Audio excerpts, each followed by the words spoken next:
Kalau prediksi saya ini kejadian, itu menguatkan hipotesis saya bahwa komunikasi antara Pak SP dengan Pak Surya Paloh dengan Habib Salim Segaf Al-Jufri masih terjadi kebuntuan. Dan Anies Baswedan ada di tengah-tengah itu. Dia memang capres hari ini, tapi yang menentukan sekarang bukan Anies. Yang menentukan sekarang 3 orang itu.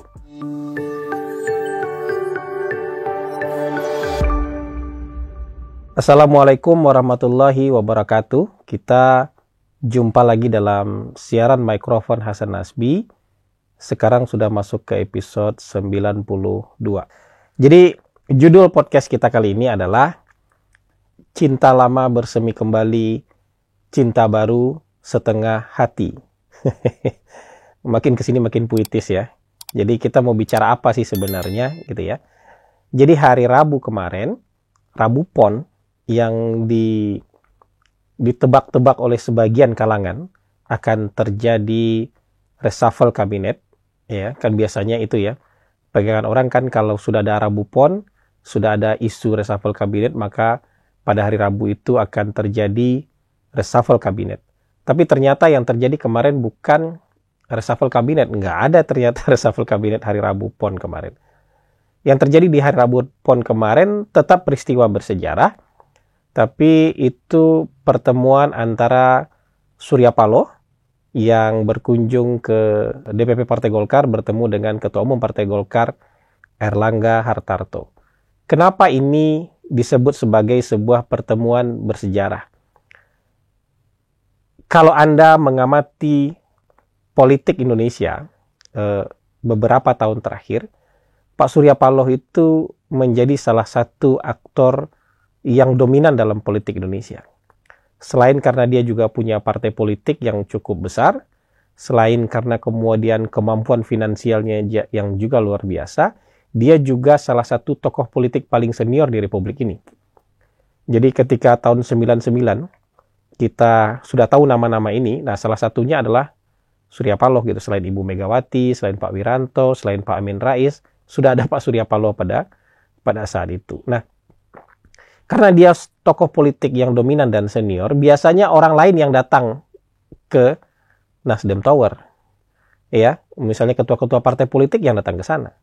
Ada Ibu Puan yang pernah datang ke sana, Pak Erlangga sendiri juga pernah datang ke sana, PKS kayaknya juga pernah datang ke sana, Pak SBY, Presiden Indonesia, sebelum Pak Jokowi juga datang ke sana.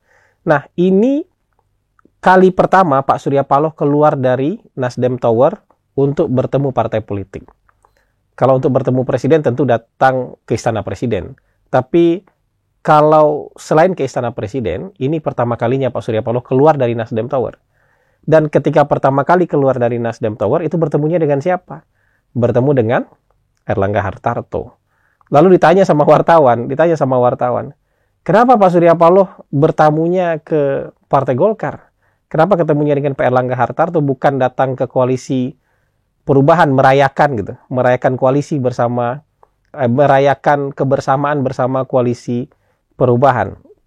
Pak Surya Paloh kayaknya agak kaget mendapatkan pertanyaan itu di DPP Golkar, terus dia ngelap-ngelap keringat, dan terus dia ngakui sendiri, waduh saya berkeringat nih menjawab pertanyaan ini. Tapi memang kayaknya nggak siap dengan pertanyaan itu, dan jawabannya menurut saya lumayan jujur lah ya. Jadi Pak Surya Paloh bilang, ya kunjungan ke Golkar ini prioritas. Kalau ke Golkar kan kita sudah sama-sama kenal, ada romantisme di sana, karena Pak Surya Paloh itu puluhan tahun di Partai Golkar. Bahkan lebih lama Pak Surya Paloh di Partai Golkar dibandingkan pengurus-pengurus Golkar yang sekarang. Dibandingkan pengurus-pengurus Golkar yang hari ini itu lebih lama Pak Surya Paloh di Partai Golkar dibandingkan mereka. Jadi ada romantisme, ada kenangan, dan ada kebersamaan yang sulit untuk dilupakan. Ini kayak cinta lama gitu. Cinta lama yang bersemi kembali. Lalu kemudian kalau dengan partai lain itu kan baru coba-coba katanya.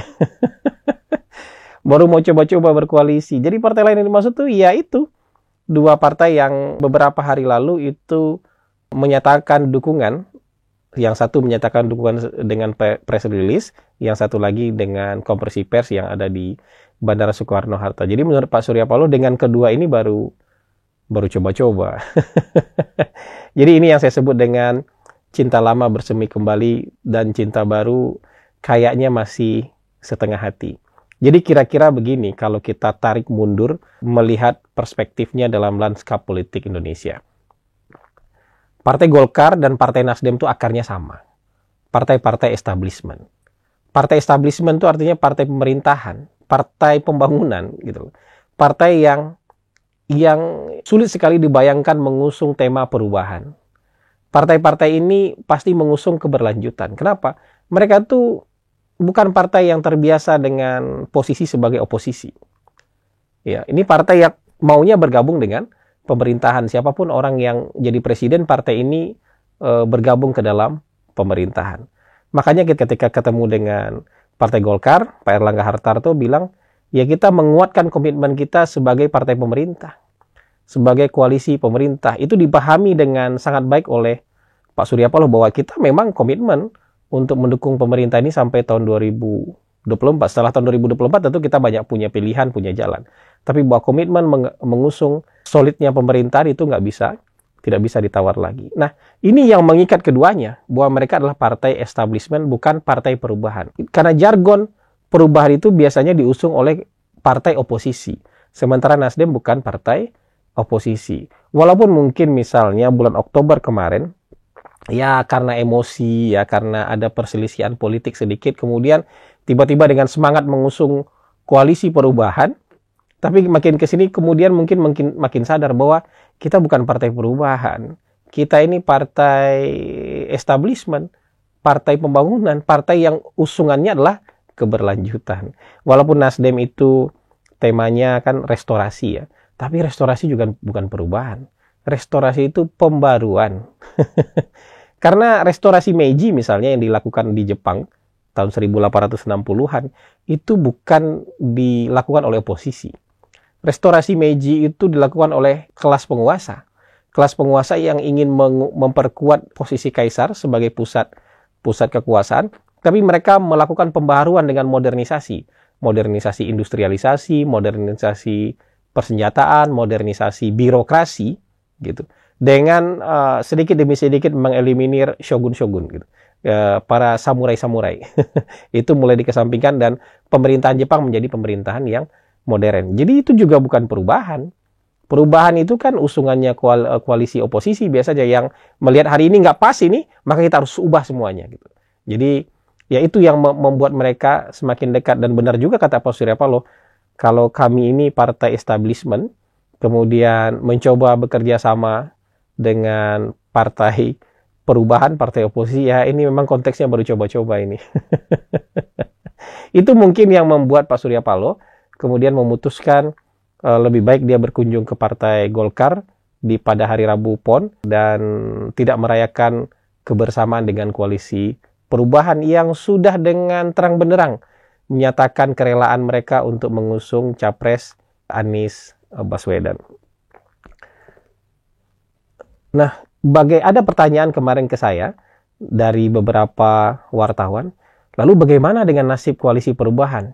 Apakah Partai Nasdem akan meninggalkan Anies Baswedan?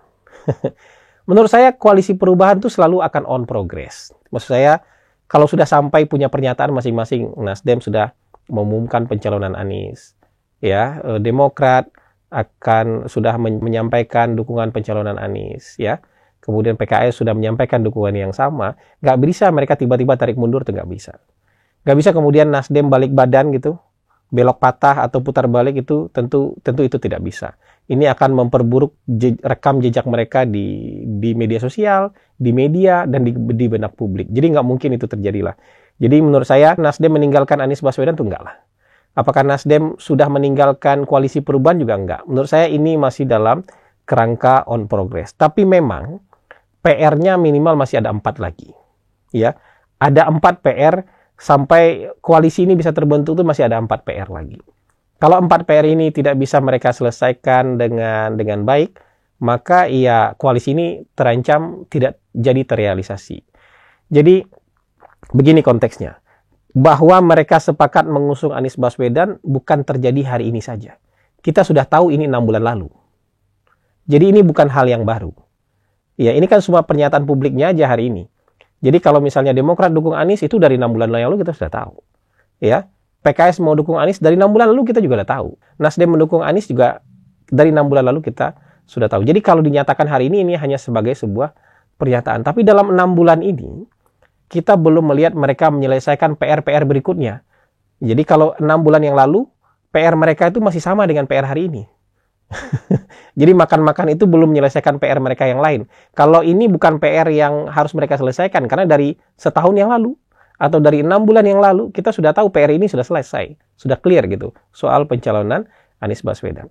Nah, apa PR yang harus mereka selesaikan? PR pertama misalnya, siapa calon wakil? Yang akan mencalonkan calon wakil menurut saya itu tidak hanya Demokrat, tidak hanya PKS, tapi Nasdem juga mungkin akan mencalonkan wakil. Walaupun capresnya itu milik dia. Kan alasannya Anies bukan milik siapa-siapa. Kami mendukung Anies dengan kerelaan, kalau begitu Nasdem juga berhak mengusulkan calon wakil. Nah, ini PR pertama yang sangat berat. Yang kedua, siapa ketua kelasnya? Ketua kelas ini juga rumit ini karena partai mereka sama besar.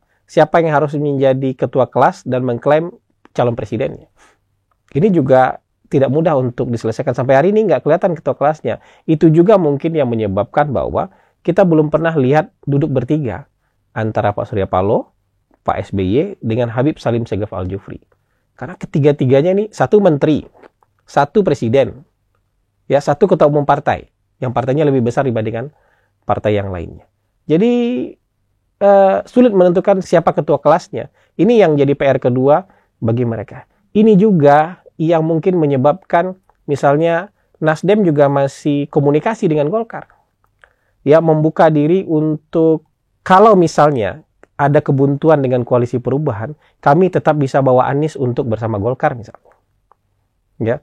Kalau ada kebuntuan dengan koalisi perubahan, kami bisa tetap bawa Anies ke koalisi Gerindra PKB misalnya. Bagaimanapun di antara koalisi KIB, kalau Nasdem datang, Nasdem jadi partai nomor 2 terbesar. Jadi dia masih bisa mengusulkan calon ketika bergabung dengan KIB. Kalau gabung dengan Gerindra PKB, Nasdem juga partai kedua terbesar. Dan dengan demikian dia juga bisa mengusulkan calon, minimal calon wakil kepada Prabowo Subianto. Itu kalau terjadi kebuntuan-kebuntuan ini dengan koalisi perubahan. Nah, PR berikutnya adalah soal pembagian kekuasaan.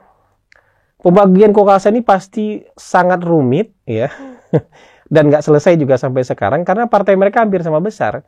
Nasdem 59 kursi, Demokrat 54 kursi, PKS 50 kursi. Jadi kira-kira kalau partai sama besar ini pengen pembagian sama besar. Tapi tentu nggak bisa pembagian sama banyak dan sama besar. Kenapa? Karena harus ada ketua kelas yang bagiannya lebih banyak. Dia yang jadi leader gitu. Dan persoalan keempat itu menurut saya siapa yang bayar makanan di atas meja. Bagaimana soal pembiayaan politiknya? Bagaimanapun tiga partai ini harus menelan beban politik, biaya politik yang hampir sama besarnya. Tapi siapa yang harus bayar? Siapa yang harus menanggung beban ini? Siapa yang menjadi share terbanyak? Nah, ini terkait dengan semuanya, terkait dengan siapa yang punya cawapres, terkait dengan siapa yang jadi ketua kelas. Pembiayaan politik ini ada urusannya ke sana. Dan menurut saya 4 PR ini kalau tidak bisa selesai, koalisinya masih sulit terwujud. Kalau hanya satu yang selesai, koalisinya masih sulit terwujud. Kalau hanya 2, masih sulit terwujud. Kalau cuma 3 PR yang selesai juga masih sulit terwujud. Jadi 4-4-nya harus bisa diselesaikan. Itu menurut saya yang menyebabkan Nasdem mencoba mencari backup plan. Backup plan kalau misalnya buntu tentang 4 hal ini, dia masih bisa bersama Golkar. Karena Nasdem dengan Golkar cukup. Nasdem dengan KIB lebih dari cukup. Itu juga yang menyebabkan Nasdem mencari komunikasi lain. Kalau misalnya ini nggak cukup, ini buntu, dia bisa bersama PKB dan Gerindra.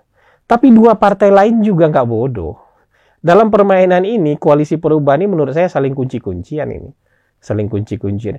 Kalau Anda mau coba-coba balelo Nasdem, kalau Anda mau coba-coba joget-joget, nari-nari, melepaskan diri, ya, kalau Anda mau mencoba melepaskan diri, maka Anies akan jadi milik kami. Dengan demikian, ya makanya mereka umumkan segera itu. Mendukung Anies, PKS mendukung Anies. Karena melihat Nasdem kok sampai saat ini nggak serius-serius amat membangun koalisi dengan mereka. Karena ini, satunya sekarang ini, mereka sama-sama mendukung Anies, tapi nggak ada pernyataan bahwa kita sudah sepakat berkoalisi. Kita sudah bisa nih tanda tangan koalisi, belum ada. Belum bisa, karena apa? PR4 tadi belum bisa diselesaikan. Dan ini kan nggak bisa selesai dengan masing-masing partai menyatakan dukungan Anies. Satu-satunya kesamaan mereka hari ini adalah sama-sama mendukung Anies. Soal wakil mereka masih bertengkar. Ini koalisi yang masih panjang jalannya. Itu juga yang disampaikan oleh pengurus Partai Demokrat di acara adu perspektif kemarin kan, beberapa hari lalu, hari Rabu kemarin itu. Dia bilang ini bahkan belum setengah jalan ini gitu. Jadi agak-agak keceplosan. Ini belum setengah jalan sama sekali, ini masih panjang ini, dan memang masih panjang. Tapi dua partai ini menurut saya juga tidak kalah pintarnya. Menurut saya Demokrat dan PKS itu juga akan melakukan hal yang sama dengan Pak Surya Paloh, dengan Nasdem. Mereka juga akan ketemu dengan Gerindra, PKB menurut saya. Kenapa? Karena kalau mereka juga bisa bawa Anies gitu. Jadi nggak hanya Nasdem yang bisa bawa Anies. Anies sebagai salah satu tokoh dengan elektabilitas yang bagus hari ini, itu bisa dibawa oleh siapapun hari ini. Karena Nasdem sudah mengusulkan, tapi Demokrat, PKS juga sudah merasa memiliki Anies. Jadi nggak cuma Nasdem yang memiliki Anies sekarang nih, kami juga memiliki Anies. Jadi kalau misalnya tidak kunjung terjadi kesepakatan antara kami dengan Nasdem, kami berdua bisa bawa Anies Baswedan ke Gerindra, PKB. Mungkin saja mereka akan ketemu dalam waktu dekat. Kami berdua bisa bawa Anies Baswedan ke KIB. Mungkin saja Demokrat dan PKS juga akan bertemu dengan Golkar dalam waktu dekat. Ini permainan saling membalas. Dan kalau ini kejadian, kalau prediksi saya ini kejadian, itu menguatkan hipotesis saya bahwa komunikasi antara Pak SP dengan Pak Surya Paloh dengan Habib Salim Segaf Al-Jufri masih terjadi kebuntuan. Dan Anies Baswedan ada di tengah-tengah itu. Dia memang capres hari ini, tapi yang menentukan sekarang bukan Anies. Yang menentukan sekarang 3 orang itu. Pak Surya Paloh, Pak Salim Segaf Al-Jufri, dan Pak Susilo Bambang Yudhoyono. Mungkin itu yang bisa kita bahas hari ini. Jadi dalam beberapa minggu ini, kita akan masih melihat episode-episode Cinta Lama Bersemi Kembali, Cinta Baru Setengah Hati. Terima kasih. Wabillahi taufiq wal hidayah. Assalamualaikum warahmatullahi wabarakatuh.